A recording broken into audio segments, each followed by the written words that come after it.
Bismillahirrahmanirrahim. Rabbi zidni ilma. Dear students, today our subject is math, unit number 4, decimals and percentages. Review exercise 4, question number 7 and 8.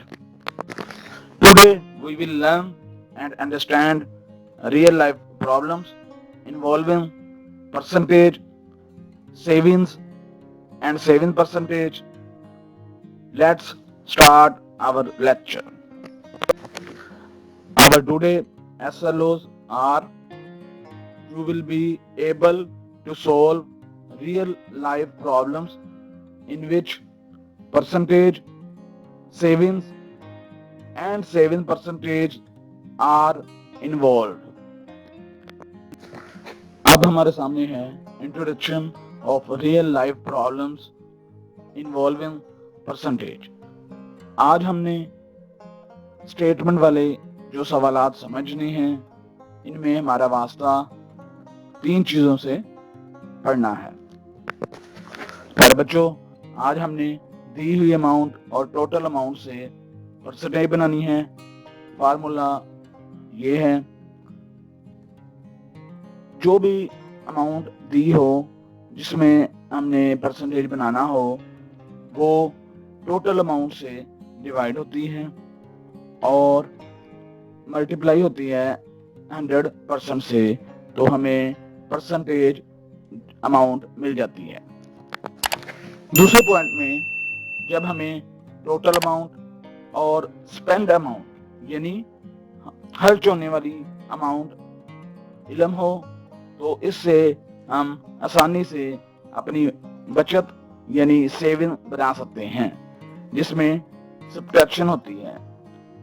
Saving बराबर होती है total amount minus spend amount.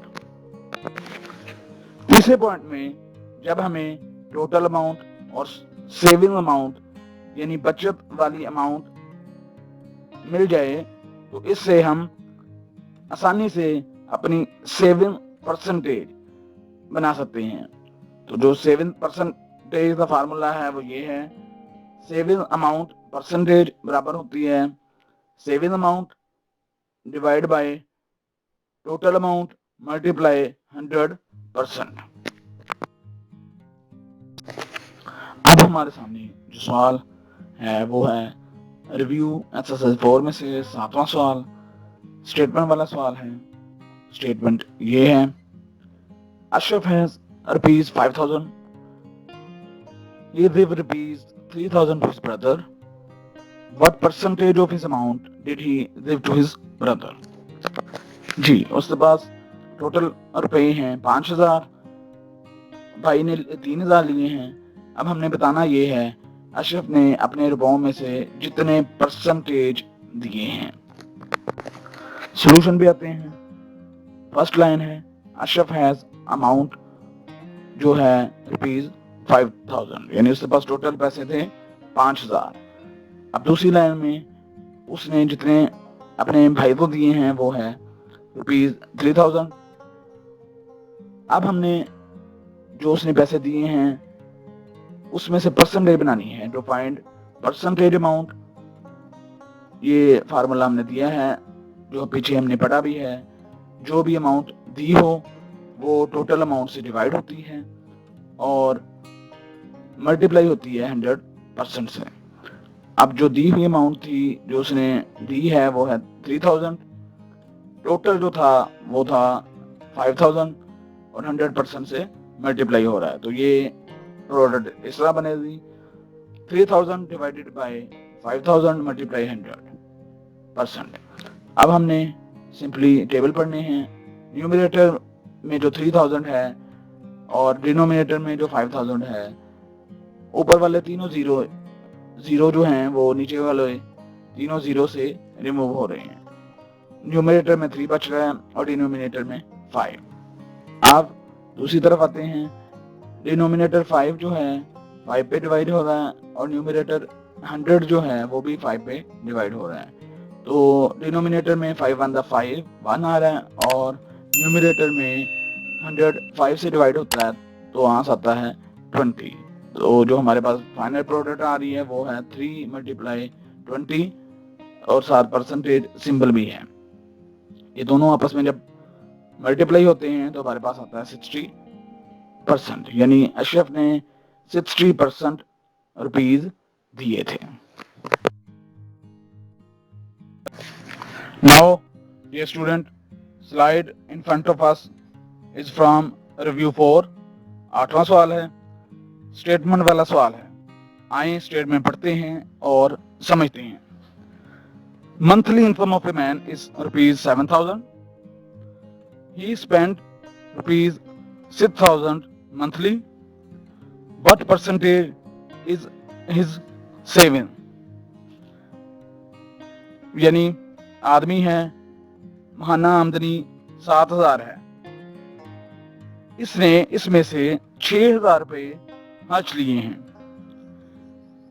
उसने अपनी आमदनी से जितनी saving amount बचाई है वो हमने परसेंटेज में बतानी है। सॉल्यूशन पे आते हैं। तो जो फर्स्ट लाइन है ये हमने टोटल आमदनी बताई है, वो है ₹7,000।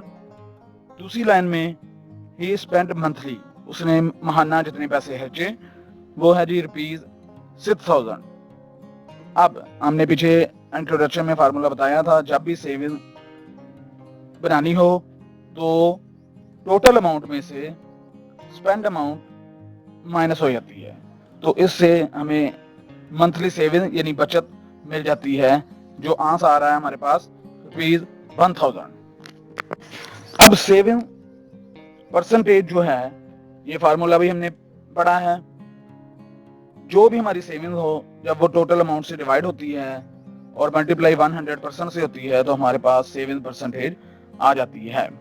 तो यहाँ पे हमारे पास सेविंग अमाउंट है 1,000, टोटल अमाउंट है 7,000 और वो 100% से मल्टीप्लाई हो रहा है। अब हमने सिंपली टेबल पढ़ने हैं। न्यूमरेटर 1,000 में जो 3 जीरो है वो डिनोमिनेटर 7,000 वाले 3 जीरो से रिमूव हो रहे हैं, तो न्यूमरेटर 1 है बन रहा है और डिनोमिनेटर 7 और 7 मल्टीप्लाई हो रहा है 100% से। तो ऊपर हमारे पास न्यूमरेटर आ रहा है 100 और नीचे डिनोमिनेटर आ रहा है 7। ये इम्प्रॉपर फ्रैक्शन है, हमने इसे डिवीजन से मिक्स फ्रैक्शन में बदलना है। न्यूमरेटर 100 डिनोमिनेटर 7 से डिवाइड हुआ, तो जो जवाब हमारे पास आया वो होल नंबर बना। जो नीचे बचा रिमाइंडर वो मिक्स फ्रैक्शन में न्यूमरेटर बना और जो डिवाइजर था वो डिनोमिनेटर बना। तो इम्प्रॉपर फ्रैक्शन 100/7 मिक्स फ्रैक्शन में हमारे पास हासिल हुई 14 होल 2/7%। तो ये हमारी जो फाइनल सेविंग परसेंटेज है, हमारा आंसर है। Understand? Now the slide in front of us is home assignment. You will solve review 4, question number 7 and 8 on your register. मेरी दुआ है आप सब खुश रहें, खैरियत से रहें। फिर मिलते हैं। अल्लाह हाफिज।